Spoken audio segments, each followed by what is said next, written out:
Oke, bismillahirrahmanirrahim. Assalamualaikum warahmatullahi wabarakatuh. Kami dari kelompok 3 ingin menjelaskan, analisis strategik manajemen dari PT Astra International Tbk. Oke, untuk pertama-tama saya ingin memperkenalkan anggota kelompok kami yang beranggotakan 5 orang. Yang pertama itu ada Kak Ariska Dwi Putri Hasari. Yang kedua, Adelia Safitri. Yang ketiga, Reni Setiawati. Yang keempat ada saya, Tia Puspita. Yang kelima ada Sonia Anggraini. Lalu untuk yang pertama akan dibacakan oleh Kak Reni. Silakan Kak. Ya, terima kasih. Ya, di sini saya akan menjelaskan tentang profil perusahaannya dulu. Di PT Astra International Tbk merupakan salah satu perusahaan publik terbesar di Indonesia yang memiliki model bisnis terdiversifikasi. Didirikan pada tahun 1957 di Jakarta oleh Jia Kianti dan William Sweyarjaya. Astra berkembang dari perusahaan perdagangan umum menjadi konglomerat multinasional yang berperan penting dalam perekonomian nasional. Nah, saat ini Astra dimiliki mayoritas oleh Jardine, Saikil, dan Keris Ltd. dan terdaftar di Bursa Efek Indonesia dengan kode saham ASII. Dalam operasionalnya, Astra didukung dari 1.190 orang karyawan serta memiliki ratusan anak perusahaan, ventura bersama dan entitas asosiasi yang menunjukkan skala bisnis yang besar dan kompleks. Nah, di sini berikutnya saya akan menjelaskan tentang sejarah dan perkembangan. PT Astra International Tbk didirikan pada tahun 1957 di Jakarta sebagai perusahaan perdagangan umum dengan visi jangka panjang untuk berkembang bersama bangsa. Perkembangan Astra berlangsung secara bertahap melalui beberapa fase penting. Pada periode awal, pada tahun 1957 sampai 1970, Astra mulai masuk ke industri otomotif melalui kerjasama dengan perusahaan global. Selanjutnya, pada periode pertumbuhan tahun 1971 sampai 2000, Astra memperluas bisnis dan memperkuat posisinya sebagai perusahaan besar. Memasuki periode diversifikasi pada tahun 2001 sampai 2020, Astra mengembangkan berbagai sektor seperti jasa keuangan, agribisnis, pertambangan, dan infrastruktur guna mengurangi ketergantungan pada satu sektor. Nah, pada periode transformasi dari tahun 2021 sampai sekarang, Astra berfokus pada digitalisasi, inovasi teknologi, dan keberlanjutan melalui investasi di platform digital, sektor kesehatan, serta energi terbarukan. Secara keseluruhan, keberhasilan Astra menunjukkan bahwa perusahaan mampu tumbuh melalui strategi yang konsisten, diverifikasi bisnis, dan kemampuan beradaptasi terhadap perusahaan lingkungan. Selanjutnya saya akan menjelaskan tentang peran strategi Astra bagi Indonesia. Nah, pendorong pertumbuhan ekonomi nasional ini dibagi menjadi 3. Yang pertama ada investasi di berbagai sektor. Nah, yang kedua itu ada penciptaan lapangan kerja. Yang ketiga ada kontribusi terhadap penerimaan negara. Penegak berbagai industri strategisnya itu dibagi menjadi 5. Yang pertama otomotif dan mobilitas. Nah, yang kedua itu ada jasa keuangan. Yang ketiga itu ada agribisnis. Yang keempat ada energi. Yang kelima ada teknologi informasi. Dan yang terakhir itu ada properti. Pemberdayaan masyarakat berkelanjutan itu dibagi menjadi 3. Yang pertama itu ada Desa Sejahtera Astra, yang kedua itu ada 1 Indonesia Award, yang ketiga itu ada program sosial berbasis pendidikan, kesehatan, lingkungan, dan kreativitas. Selanjutnya akan dibacakan oleh Ariska. Baik, terima kasih Kak Reni. Selanjutnya di sini ada tokoh strategis perusahaan. Joni Bunarto Jondro merupakan Presiden Direktur PT Astra International Tbk yang berperan penting dalam menentukan arah strategi dan menjaga keberlanjutan perusahaan. Kepemimpinannya berfokus pada penguatan daya saing perusahaan di tengah perubahan lingkungan bisnis yang dinamis. Sebagai pemimpin perusahaan, beliau berperan dalam 1. Menentukan kebijakan dan strategi bisnis, 2. Menjaga stabilitas dan pertumbuhan perusahaan, 3. Mengordinasikan unit bisnis agar sinergis. Selanjutnya kepemimpinan beliau ini menekankan pada 1. Efisiensi operasional, 2. Inovasi dan adaptasi teknologi, 3. Keberlanjutan atau sustainability. Gaya kepemimpinan beliau mencerminkan nilai Cadodharma, sehingga Astra tidak hanya berorientasi pada profit, tetapi juga berkontribusi bagi masyarakat dan bangsa. Selanjutnya di sini ada visi dan misi dan filosofi Astra. dari Catur Dharma. Yang pertama itu ada visinya, menjadi milik yang bermanfaat bagi bangsa dan negara. Kedua, memberikan pelayanan terbaik kepada pelanggan. Ketiga, menghargai individu dan membina kerjasama. Keempat, senantiasa berusaha mencapai yang terbaik. Kemudian di sini ada misinya. Yang pertama, menjadi salah satu perusahaan dengan pengelolaan terbaik di Asia Pasifik dengan pertumbuhan yang berkelanjutan dan struktur keuangan yang solid. Kedua, menjadi perusahaan yang intelijen dan agile yang berfokus pada karyawan, pelanggan, dan juga masyarakat. Terus yang ketiga ada filosofinya. Filosofinya itu sejahtera bersama bangsa dengan memberikan nilai terbaik kepada para pemangku kepentingan. Selanjutnya dijelaskan oleh Kak Sonia. Baik, terima kasih Kak. Sebelumnya saya akan menjelaskan tentang bidang usaha utama dari Astra, yaitu meliputi dari bisnis otomotif dan mobilitas. Astra meliputi kendaraan roda 4, kendaraan roda 2, komponen produk, dan jasa lain-lain dan logistik. Selanjutnya ada di bisnis agribisnis. Astra meliputi perkebunan kelapa sawit, pabrik pengolahan minyak sawit, dan perdagangan komoditi. Di bisnis teknologi informasi, Astra yaitu ada meliputi layanan printing dan digital, kemudian ada solusi layanan kantor, teknologi informasi, dan layanan digital.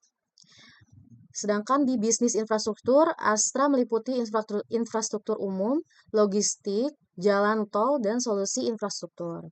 Di bisnis properti, Astra juga ada di segi komersial, residensial, dan juga industrial. Di bisnis jasa keuangan, Astra juga meliputi pembiayaan mobil, juga ada pembiayaan sepeda motor, pembiayaan alat berat, asuransi umum, asuransi jiwa, fintech, dan juga pinjaman mobil, uang elektronik, dan perbankan. Nah, dari segi bisnis alat berat, Astra juga bergerak di bidang pertambangan konstruksi dan energi. Astra meliputi mesin konstruksi, kontraktor pengembangan, pertambangan batu bara, pertambangan emas, pertambangan minyak, dan serta industri konstruksi dan energi. Selanjutnya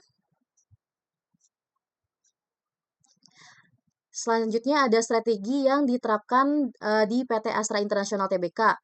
Nah, dalam menjalankan bisnisnya, Astra menerapkan strategi yang terintegrasi, adaptif, dan berkelanjutan untuk menjaga pertumbuhan jangka panjang, serta daya saing di berbagai sektor industri. Strategi ini tidak hanya berorientasi pada profit, tetapi juga pada stabilitas bisnis dan berkelanjutan. Nah, ada beberapa strategi yang diterapkan oleh PT Astra International Tbk. Salah satunya adalah diversifikasi bisnis, kemudian sinergi antar unit, transformasi digital, ekspansi dan akuisisi, serta sustainability strategi triple P. Astra tidak hanya membangun pertumbuhan bisnis, tetapi juga menciptakan keseimbangan antara profit, people, dan planet. Nah, sehingga mampu bertahan dan berkembang di tengah perubahan lingkungan bisnis. Slide selanjutnya akan dijelaskan oleh Kak Adel. Di sini ada program strategi Astra sendiri. Yang pertama ada Satu Indonesia Award, apresiasi Astra yang diberikan kepada anak bangsa yang senantiasa memberikan manfaat bagi masyarakat dalam 5 bidang, yaitu kesehatan, pendidikan, lingkungan, kewirausahaan, dan teknologi, serta 1 kategori kelompok yang mewakili 5 bidang tersebut. Yang kedua, ada Desa Sejahtera Astra, program pengembangan desa yang mengajak masyarakat untuk meningkatkan kualitas kehidupan dalam bidang kesehatan, pendidikan, lingkungan, dan kewirausahaan secara berkelanjutan. Yang ketiga ada Lomba Foto Astra dan Anugerah Pewarta Astra. Astra mengajak setiap anak bangsa untuk memberikan potret yang membangun, memotivasi, dan menginspirasi. Yang keempat ada Astra Half Marathon 2025, saatnya berlari bersama di Astra Half Marathon 2025 dengan mengangkat tema Together in Mission. Ajang ini menghadiri kategori half marathon 10K dan 5K untuk male dan female dengan total hadiah yang ratusan juta rupiah bagi para pemenang. Selanjutnya, ini masih program strategi Astra. Ada Astra untuk Indonesia Sehat, yaitu kontribusi kami dalam upaya mewujudkan masyarakat yang serta berfokus pada program-program yang menargetkan kesehatan ibu, remaja, dan anak. Selanjutnya ada Astra untuk Indonesia Cerdas. Kami berkomitmen untuk meningkatkan kualitas pendidikan dengan fokus pada peningkatan mutu, sekolah, pemberian beasiswa, serta donasi sarana dan prasarana pendidikan. Selanjutnya ada Astra untuk Indonesia Hijau, yaitu kami secara aktif melakukan berbagai program pelestarian lingkungan seperti penanaman pohon, konservasi tanaman langka, ruang terbuka hijau atau RTH, hingga pembinaan bank sampah. Yang terakhir ada Astra untuk Indonesia Kreatif. Kami berupaya mewujudkan kewirausahaan mandiri serta masyarakat yang kreatif dan inovatif melalui pelatihan, pendampingan, pemodalan, pemasaran, dan bantuan infrastruktur UMKM. Selanjutnya akan dilanjutkan oleh Kak Tio. Baik, terima kasih Kak. Oke, di sini saya akan menjelaskan mengapa PT Astra International Tbk bisa sukses.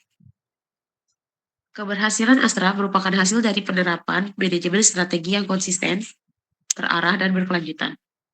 Perusahaan mampu mengintegrasikan kekuatan internal dengan peluang eksternal melalui strategi yang adaptif, sehingga tetap kompetitif di tengah perubahan lingkungan bisnis yang dinamis. Ada 5 faktor utama keberhasilan PT Astra International Tbk, yaitu yang pertama adalah diversifikasi dan sinergi bisnis. Yang kedua, adaptasi terhadap teknologi dan perubahan pasar. Ketiga, komitmen sustainability atau triple D roadmap. 4, budaya perusahaan yang kuat. 5, yaitu tata kelola perusahaan yang baik. Selain itu, Astra didukung oleh Good Corporate Governance atau GCG yang kuat. Keunggulan Astra terletak pada kombinasi strategi yang tepat, kepemimpinan yang kuat, budaya organisasi yang solid, serta komitmen terhadap berkelanjutan yang menjadikan perusahaan besar stabil dan terpercaya. Lalu, ada kesimpulan dan saran. Kesimpulannya yaitu PT Astra International Tbk merupakan contoh perusahaan yang berhasil menerapkan manajemen strategik secara efektif dan berkelanjutan. Keberhasilan ini didukung oleh keselarasan antara visi, misi, dan nilai perusahaan dengan strategi bisnis yang terdiversifikasi, terintegrasi, serta adaptif terhadap perubahan lingkungan. Selain itu, komitmen terhadap sustainability dan penerapan good corporate governance menjadi faktor penting dalam menjaga stabilitas dan pertumbuhan jangka panjang perusahaan. Untuk sarannya di sini adalah untuk mempertahankan dan meningkatkan keunggulan kompetitif, Astra perlu terus memperkuat strategi yang adaptif dan inovatif, khususnya dalam menghadapi dinamika global. Rekomendasi strategisnya ada 5 poin, yaitu yang pertama, mempercepat transformasi digital. Kedua, mengembangkan bisnis berbasis berkelanjutan. Ketiga, diversifikasi ke sektor future oriented. Lalu yang keempat, meningkatkan efisiensi, koordinasi, dan meningkatkan efisiensi koordinasi organisasi. Yang kelima, yaitu menjadikan Astra sebagai role model pembelajaran strategi bisnis. Demikian yang kelompok 3 bisa sampaikan. Terima kasih. Warahmatullahi wabarakatuh.